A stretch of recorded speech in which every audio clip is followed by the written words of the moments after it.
All right, so I don't know, I'm Tom Woods. How are you guys doing?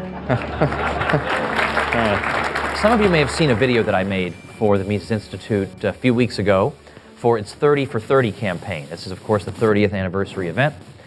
And I made a video talking about the importance of the Mises Institute to me personally.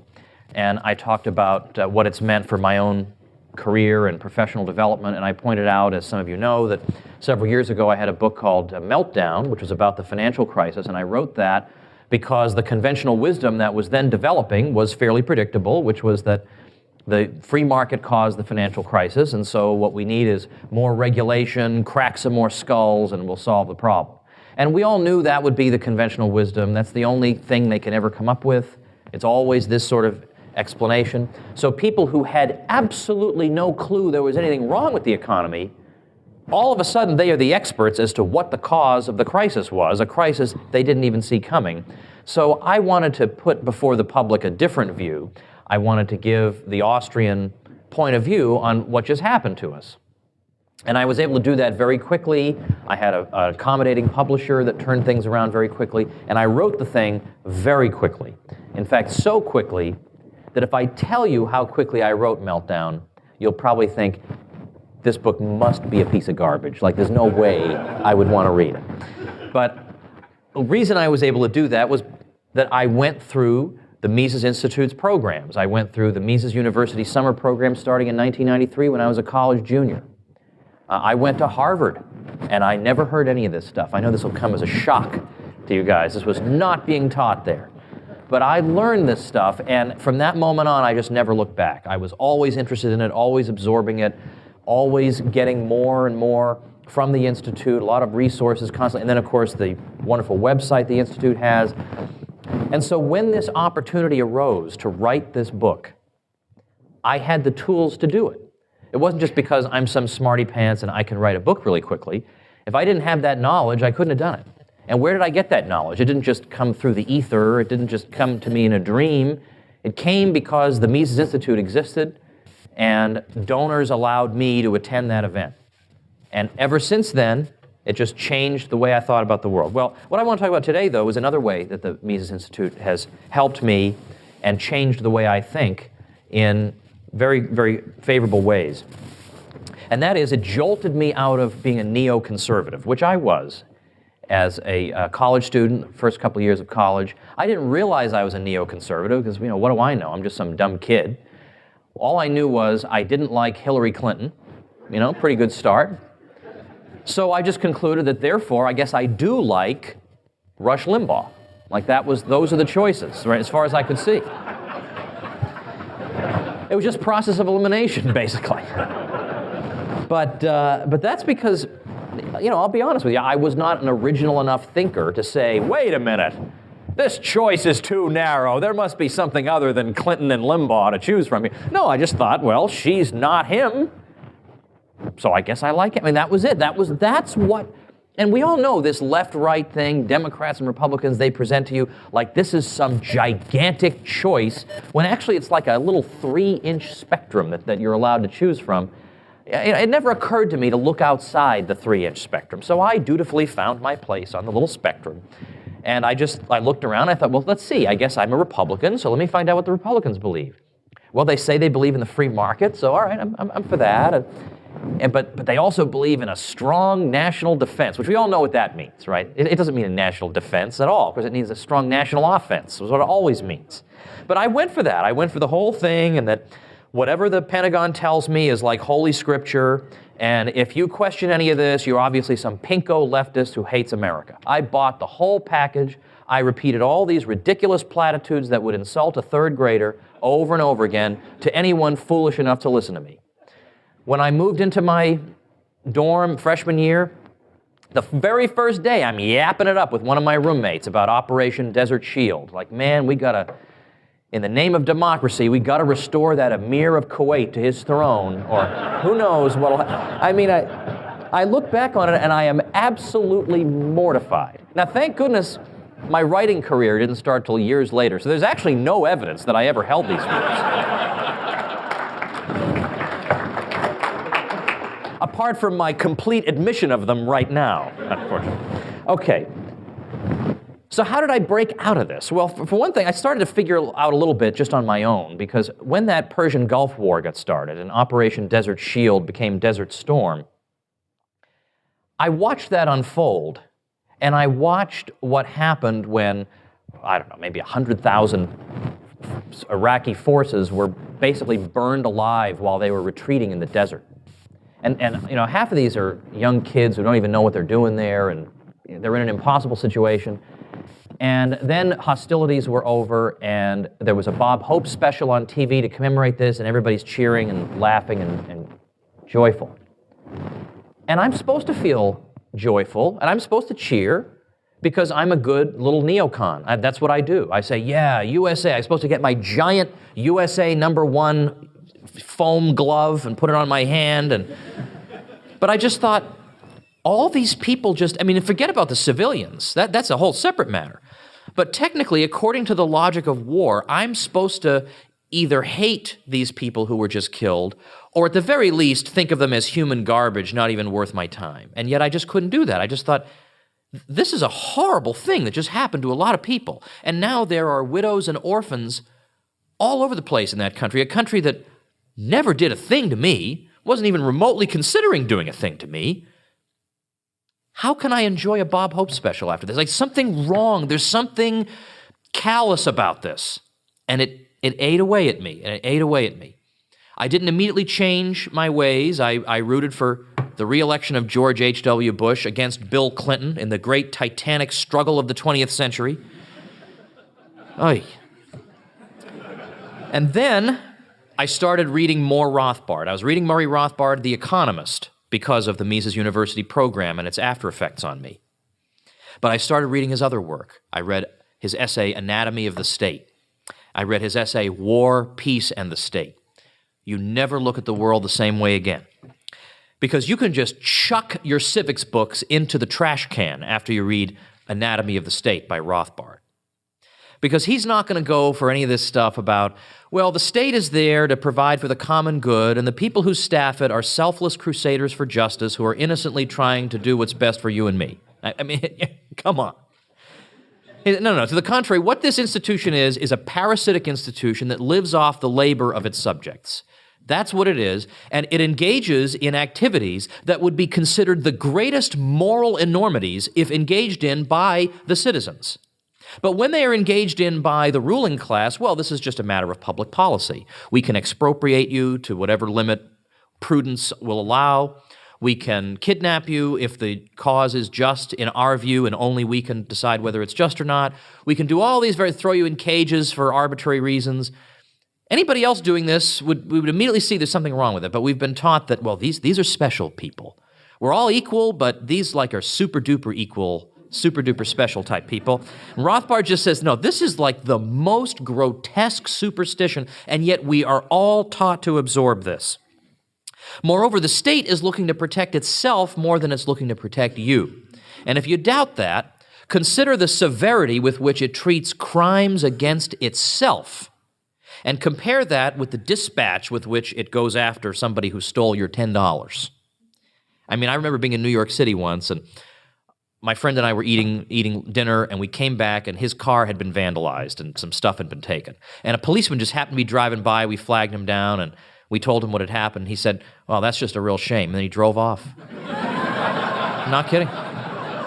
No interest whatsoever. Now, if that were a private service, we would never hear the end of this. The guy just drove off and he didn't even care. Whereas that goes on every single day in New York, and people just think, well, they can't solve everything. So like we hold the private sector to this very high standard. Like, we're going to complain and gripe. But when it's the government, we just sort of figure, well, what are you going to do? It's just the way it is. Stop thinking that way. Quit it. Just break out of this. But think about the way they treat, like, evasion of the income tax. They don't just say, oh, well, too bad you did that. No, they find... and you wonder, there are parts of the Constitution, they don't, why don't they enforce the 10th Amendment? They don't enforce, but you know what? They do enforce the 16th Amendment. No problem with that. Or counterfeiting, it's money. They go after you for that. If you don't register for the draft, they're going to come find you. They want to protect themselves. They want to protect the institution. Now, how does it get away with all this? And Rothbard said, it's the bamboozling of the public, okay? It's the intellectual class that has a special relationship with the state apparatus, and it's their job to explain to us why we need these people and how necessary this all is. And it comes in different forms. We have economists who tell us, well, the government activates the Keynesian multiplier, which allows us to be prosperous. Or it's other people who say the government protects you from those bad people on the other side of that mountain, or whatever it is. And if it weren't for them, well, you would just be thrown on your own devices, and where would you be? And whereas today, of course, if there's an intruder in your house, well, the government is right there. It's, within 45 minutes of you picking up that phone and being dead on the floor. So anyway, so we get this whole thing from the intellectual class, and we just accept it. We just go. We don't have any. It takes an incredible amount of imagination to imagine a different way of living. And I certainly didn't have that kind of imagination. I wouldn't have been original enough to think the way Rothbard thought about alternatives. But then in War, Peace, and the State, he applies libertarian theory to foreign policy and explains why the non-interventionist position is the correct one from the point of view of libertarianism. And what also impressed me is that here's a free market economist who's speaking out against war. This is a rare combination. And yet today it doesn't seem rare at all, but that's just because we're enjoying the fruits of the ground that was planted. The seeds that were planted by people like Rothbard now are beginning to blossom. But the key thing to me, getting out of the Rothbard work on this, is that there is no we in all this. We often hear even people on the left who may be sometimes good on war, they'll say, we keep bombing these people and we shouldn't do it. And I say, what do you mean by we? I haven't bombed anybody. What are you talking about? I've done everything I can to stop them from bombing people. Or we starved them with our sanctions. We? Our? Stop talking like this. They starved those people with their sanctions. The state is a separate entity from us. It is not part of us.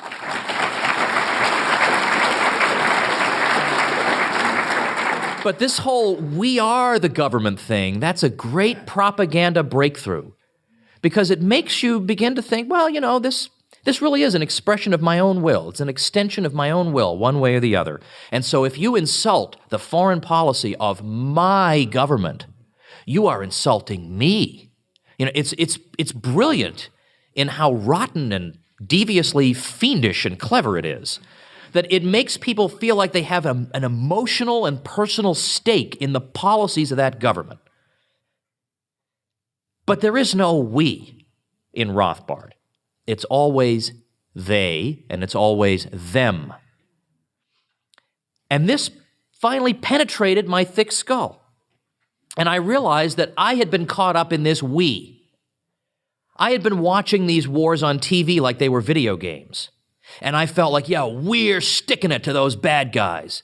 We are dispensing summary justice to the bad guys around the world, instead of what was obviously going on, which is that the regime gives these ridiculous third-grade rationales for its wars that it itself doesn't even believe, but the deluded right-wing masses will go to their graves defending these completely preposterous explanations for these wars. And what's actually going on is, for various other reasons, these conflicts take place, and real live people are suffering in ways we can't even imagine, and we're taught to cheer this, and the people who tell us we should cheer this are the conservatives who are always lecturing us about moral relativism.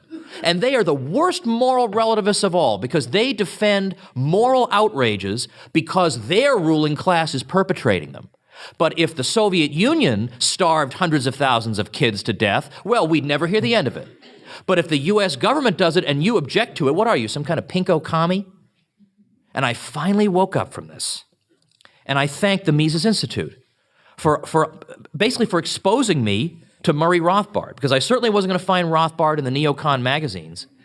He doesn't even exist. He doesn't even exist. He has more scholarly accomplishments than every neoconservative who ever lived. But he doesn't even exist. Now, you may find this corny, but I try to find a providential hand in some of the events of my life, and I've wondered, why did I go through this period where I was pro-war and I absorbed all the propaganda? and I unfortunately imposed it on other innocent parties. Well, I think to myself that the fact that I myself used to believe this means that I can relate to and understand people who still buy into it today, because I was there once. And instead of having this feeling of superiority, that they're just stupid, well, look, I was stupid too. You know, I was in those shoes too. And so instead of giving up on these people, I try to reach them in various ways. And so I've done what I could. And at a Mises event this very year, we had a wonderful event called War, Big Government's Best Friend in South Carolina. The reddest of red states. I loved that. And my talk on YouTube actually is called War, Big Government's Best Friend. And I've had a lot of people, I'm shocked at this, say that that changed their minds, because I basically gave my whole story. And then apart from just my personal story, I went through and gave some reasons that you should be skeptical of the warfare state.